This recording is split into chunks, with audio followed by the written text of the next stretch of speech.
So before this 2024, you're welcome to my video. Sorry about that.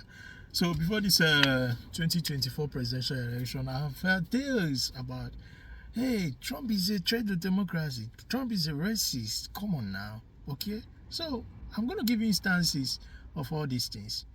Welcome to my channel. Please subscribe, comment, like, and share.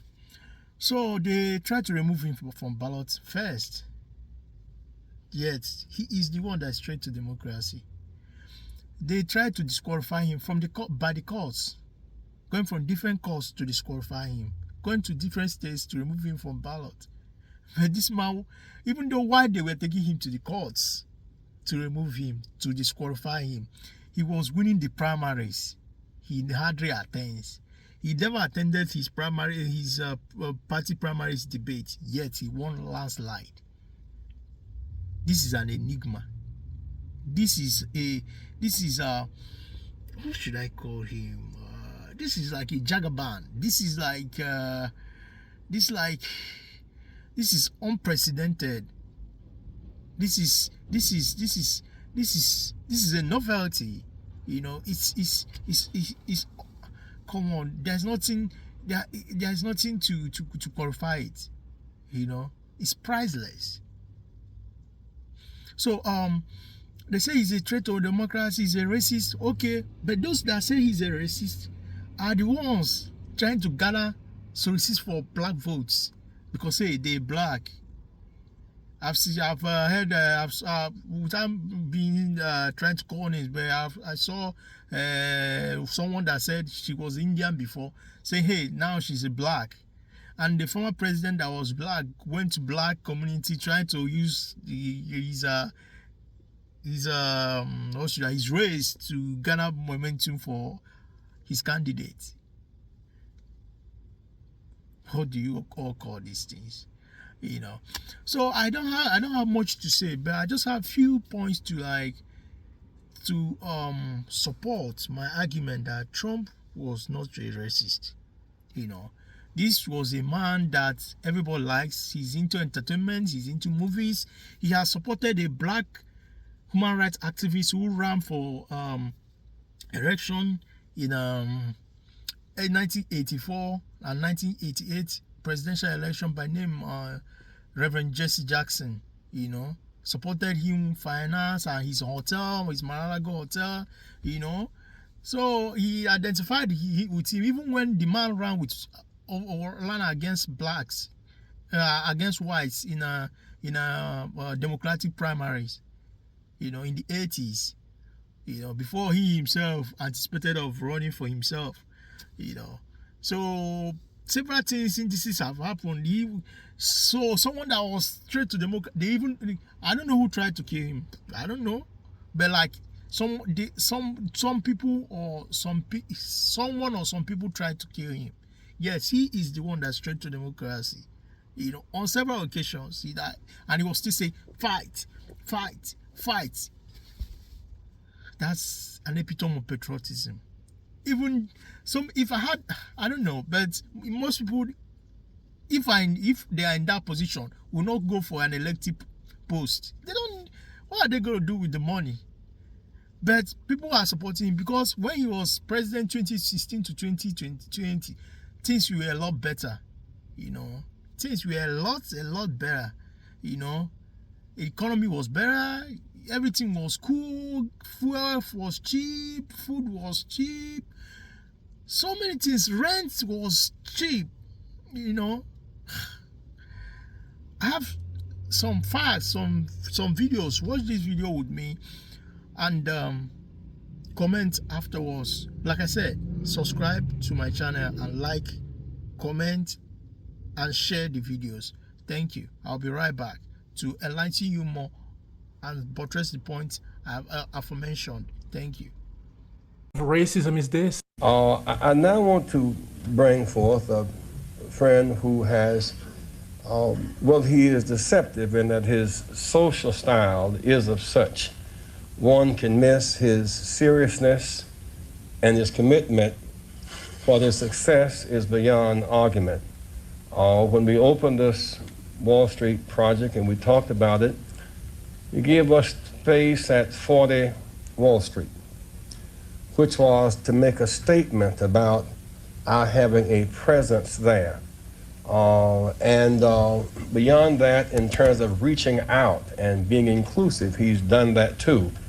And created for many people a comfort zone when I ran for the presidency in 84 and 88.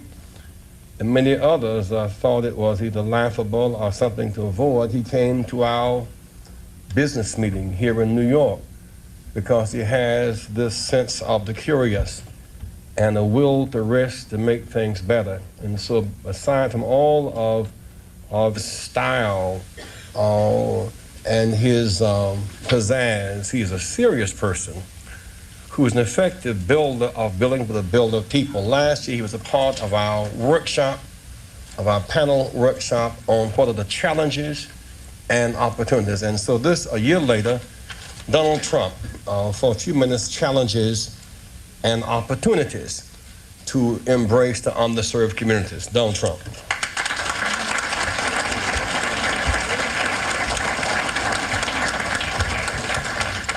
Well, it is an honor to be here, and I was with Jesse last year, and we had a lot of fun, and it was a little different. Jesse started off by saying, most of the wealth in this country is in the hands of a few. And I thought to myself, is that a bad thing? What's wrong with that, Jesse? But he did have an expression last year, and I was just telling Roger, he had an expression last year, the wall on wall must fall. And you haven't used it today, and I'm very disappointed in this, Jesse, because I thought it was a great expression. And I heard the expression about 14 times, and then he came to me at the end of the session, and he said, listen, I want some office space in your building on Wall Street, because the wall on wall will fall. And I said, it's okay, Jesse, I'll make a good deal with you. I'll get you some space. You'll pay about $40 a foot. And he said, no, I don't want to pay 40. I said, how about 30? No. It was the cheapest deal I ever made in the history of 40 Wall Street. Is that right? He got it for nothing. He's a very tough negotiator. We know that, right? Nah, he's a terrific guy. We love him, and I'm here for him. And the snow came, and I said, gee, nobody's going to show up, and look at this place, it's packed. Well, I'll just say a few words. I mean, Wall Street and New York City and this whole region is doing unbelievably well. I'm building a job on the West Side, which is the largest job ever approved by the New York City Planning Commission. You see it going up along the West Side Highway. It's almost 10 million square feet. It's 18 buildings, and it's really going to be something. I will tell you, a large percentage of the people, and especially in construction, that are building these great jobs are black and minorities, and I'm very proud of it. We have close to 25%, and I think the number's going up, and they do a great job. There are no better builders than we have in New York, and a big percentage of that is black and minority folks. So I just want to thank everybody in the room for being here. I look forward to some questions. And then I don't know how we're ever going to leave this building today, because if you look outside, it is terrible. But we'll figure a way. There's always a way. And thank you, Jesse, and congratulations.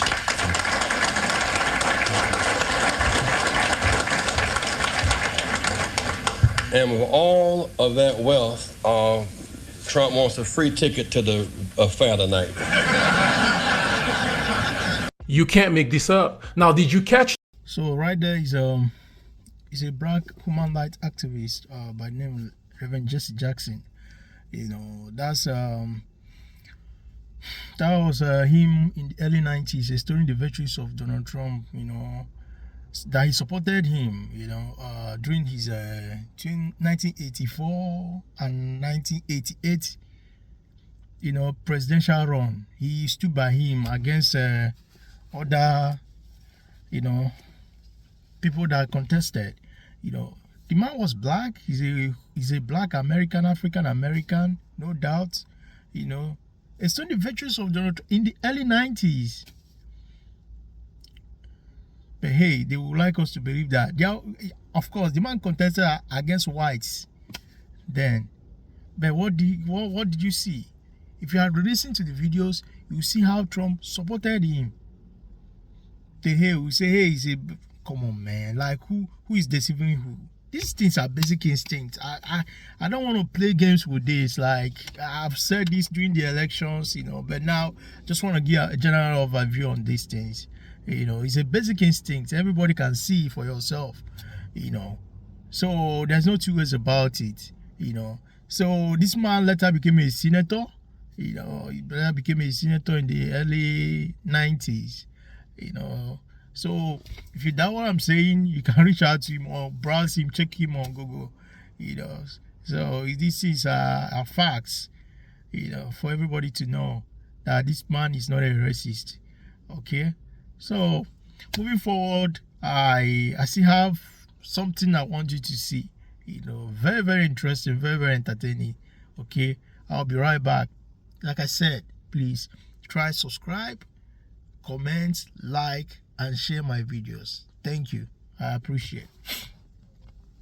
Esteemed pleasure to introduce Mr. and Mrs. Donald Trump.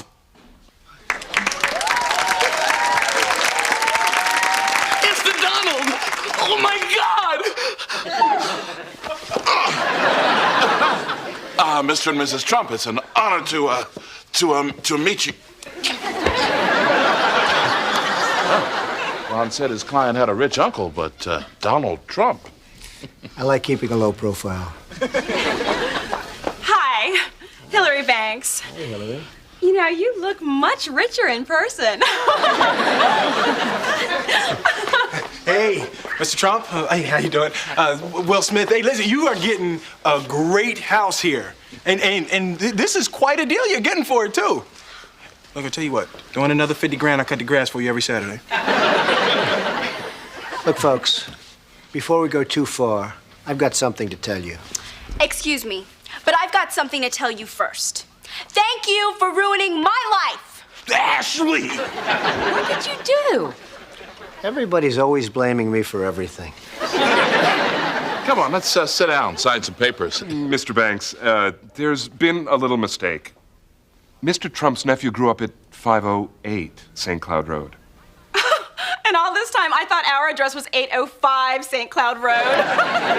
It is, Hillary. It's very embarrassing. Apparently, I inverted the numbers. I don't know what to say except I'm sorry. That makes two of us. Well, that's business. Let's go down the street. I brought cash. It's quicker. Nice meeting you all. It's just as well. It's too much of a fixer-upper. So once again, that's him participating in black comedy show in the early 90s, featuring Will Smith and the rest. Very, very jovial man.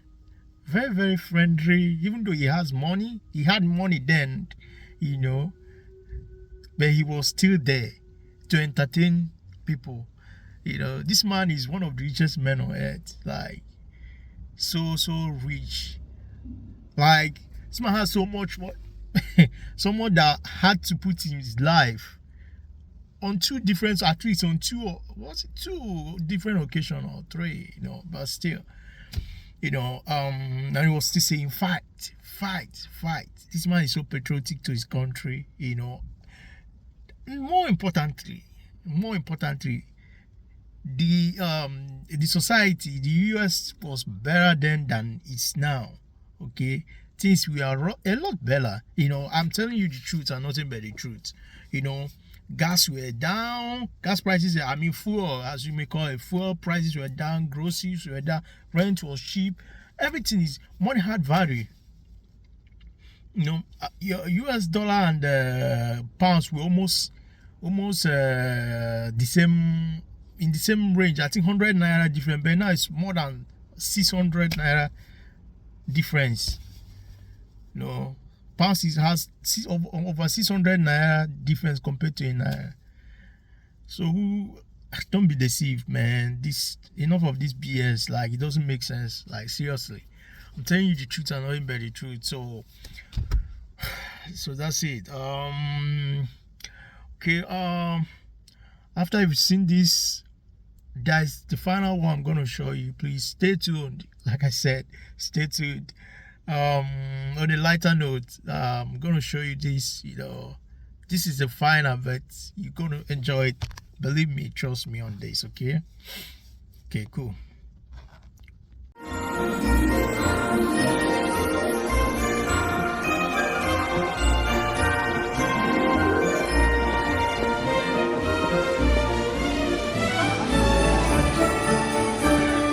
Excuse me, where's the lobby? Down the hall and to the left. Thanks.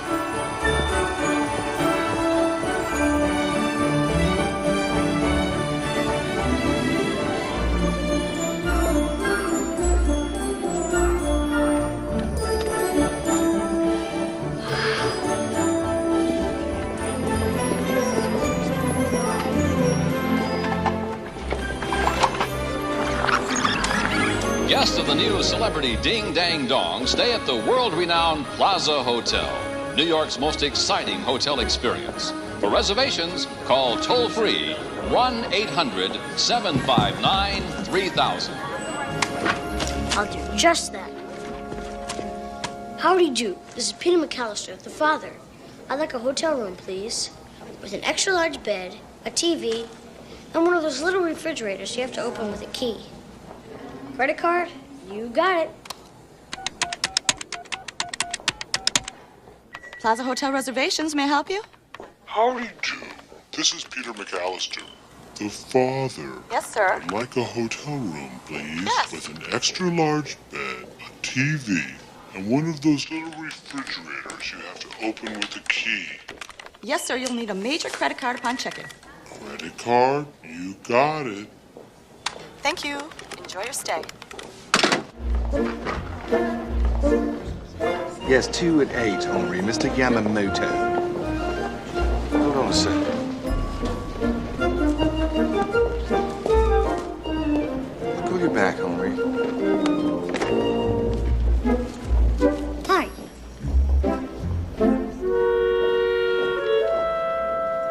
Can I help you? Reservation for McAllister? A reservation for yourself? Ma'am, my feet are hardly touching the ground. I'm barely able to look over this counter. How could I make a reservation for a hotel room? Think about it. A kid going into a hotel, making a reservation? I don't think so. I'm confused. I'm traveling with my dad. He's on business. He's at a meeting. I hate meetings. Plus, I'm not allowed to go in. I can only sit in the lobby. That's boring. So my dad dropped me off here. Gave me his credit card and said whoever was checking people in to let me in the hotel room so I won't get into mischief. And ma'am, sometimes I do get into mischief. We all do. So that's Home Alone 2. You know, it was produced in the 1992. One of my best Christmas movies ever when I was even up to now. Okay, it was shot in his Mar-a-Lago hotel in New York. You know, the man had money. He's always identified himself with, you know, entertainment. He knows what's up. He's been in WWE wrestling. He has been in UFC, Miss Martial Arts. You know, he's been in movies. That man is so good. Like, so he's all-rounder. You know, I can never forget that movie. Like, I do Xmas. If I don't watch it now, Christmas has not started. We used to call him Junior. Hey, no, Junior. Very entertaining. Home Alone. So, so in a nutshell, that's entirety. That's more, but like, I just gotta present this in a nutshell. You know, this view. You know, to buttress my point that this man is he just, you know, a good man. The way I'm not saying nobody's perfect, but you know, he's worthy. Among the choices we have, he's better. You know, not the other one that. But I don't want to, like, it's a basic instinct. You know, I don't want to talk too much on these things, but this was a right choice. You know, as of this election that just passed, November 5th, 2024. I stand to be collected, you know. So that will be it. Enjoy your day. Please please subscribe to my YouTube channel for more entertaining videos and analysis of events that happens around the world. Thank you. Bye for now.